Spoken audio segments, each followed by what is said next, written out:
श्री शिवाय नमस्तोभ्यम। हर हर महादेव।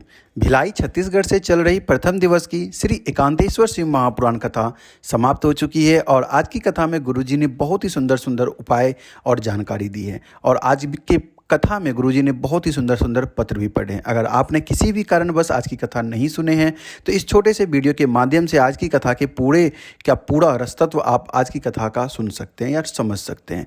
गुरुजी ने आज की कथा में बताया है, अगर कोई भी पंडित या कोई भी विद्वान अगर बोल देता है कि आपकी उम्र कम है तो उनके लिए कौन सा उपाय करना चाहिए, उनकी भी जानकारी दी।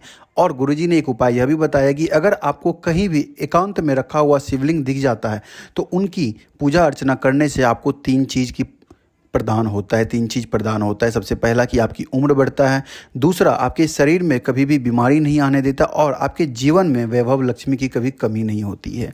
कहीं भी आपको एक शिवलिंग दिखे जहाँ ना पार्वती जी हो ना गणेश जी हो, वो एकांतेश्वर महादेव है और उनकी पूजा अर्चना करने से 33 कोटि देवी देवता का आशीर्वाद मिल जाता है। अगर आपको एकांतेश्वर महादेव कहीं भी दिखे, अगर उसके आसपास के कोई भी पेड़ पौधे हैं, उनका कोई भी पत्ता आप उठा के तोड़ के महादेव के ऊपर चढ़ा के पूजा अर्चना जरूर करें।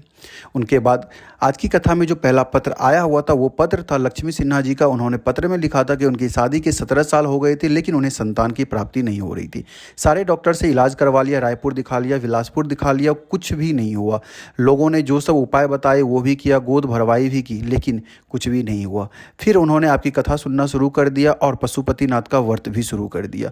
उसके बाद गुरुजी द्वारा बताए गए सफ़ेद आंकड़े का जर वाला उपाय किया। देखिए, सफ़ेद आंकड़े का जो जर वाला उपाय है उनका मैंने प्रॉपर वीडियो बना दिया है, आप उसको जाके देख सकते हैं किस प्रकार से उसका उपाय करना है। उनके बाद लक्ष्मी जी ने सीहोर गए और वहाँ से कंकर शंकर की पूजा अर्चना करने के बाद सीहोर से जब आई, उनके 1 महीने के बाद उनका गर्भ ठहर गया और आज उनके पास एक बच्चा है और वो बच्चे के साथ कथा पंडाल में भी आई हुई थी। आज की कथा में दूसरा पत्र आया हुआ था सुरेसेन जी का, जो कि रायपुर से पत्र लेके आए थे। उन्होंने पत्र में लिखा हुआ था कि वो रायपुर की कथा में महादेव से प्रार्थना करके गई थी कि जैसे ही आप कहते हैं कि कथा पंडाल में मंत्र जाप करके महादेव से कुछ भी मांगो, महादेव जरूर आपकी मनोकामनाएं को पूर्ण करते हैं, महादेव वो चीज़ आपको प्रदान करते हैं। मैंने भी कामना करके गई थी कि मेरा मकान जो है 2री और 3री मंजिल हो जाए। अगली कथा जब भी मेरे आसपास में होगी तो मैं कथा पंडाल जरूर जाऊँगी सुनने के लिए। और महादेव की दया से आज उनका घर 3 मंजिल का बन गया है। उसके बाद जो तीसरा पत्र आया हुआ था प्रदीप मिश्रा जी का, जो कि रायपुर से पत्र लेके आए थे। उन्होंने पत्र में लिखा था कि उनकी धर्मपत्नी को पेट में 2 बार हिरनिया की बीमारी हो गई थी। डॉक्टर ने ऑपरेशन करने के लिए बोल दिया, लेकिन हमारे पास इतना धन नहीं था कि हम ऑपरेशन करवा पाते। महादेव से प्रार्थना की और 1 लोटा जल शिवलिंग पर चढ़ाना शुरू कर दिया और उस जल को औषधि के रूप में महादेव से मांग के उसका आचमन शुरू कर दिया। आचमन करने के बाद महादेव की ऐसी प्रार्थना हुई, महादेव की ऐसी दया हुई और महादेव से उन्होंने यह कह दिया था कि महादेव हमारी पत्नी का जो भी दिक्कत है वो बिना ऑपरेशन के ठीक हो जाए। और महादेव की दया से उनका सारा कुछ ठीक हो गया और वो अभी कथा पंडाल में कथा सुनने के लिए भिलाई यानी कि रायपुर से भिलाई तक पैदल आए हुए थे। उसके बाद चौथा पत्र आया हुआ था निर्मला पांडे जी का, जो कि भिलाई से थी। उन्होंने पत्र में लिखा था कि मेरी तबीयत खराब हो गई थी, मेरे पति हॉस्पिटल लेके गए। जब रिपोर्ट आया तो रिपोर्ट में पता चला कि उनके बच्चेदानी में गांठ बन गई है। डॉक्टर ने 15 दिन का समय दिया कि आपको ऑपरेशन करवाना पड़ेगा और इसी बीच किसी ने रुद्राक्ष यानी कि सीहोर का जो रुद्राक्ष है उसके बारे में बताया, लेकिन इसे विश्वास नहीं हो रहा था। फिर भी इन्होंने इस चीज़ को किया और रुद्राक्ष का जल महादेव पे चढ़ा के एक बलपत्र अपनी पत्नी को देना शुरू कर दिया। महादेव की दया से 15 दिन के बाद जब वो ऑपरेशन करने के लिए मुंबई पहुंची तो सारी की सारी गठान गायब हो चुकी थी। उसके बाद 5वां पत्र आया हुआ था सरिता अवस्थी जी का। उन्होंने पत्र में लिखा था कि उन्हें 32 साल की उम्र से सोरेसिस की बीमारी है। डॉक्टर ने कहा कि इसका कोई भी इलाज संभव नहीं है, पूरे भारत में इसका इलाज नहीं है, यह बीमारी आपको पूरे ज़िंदगी भर रहेगी।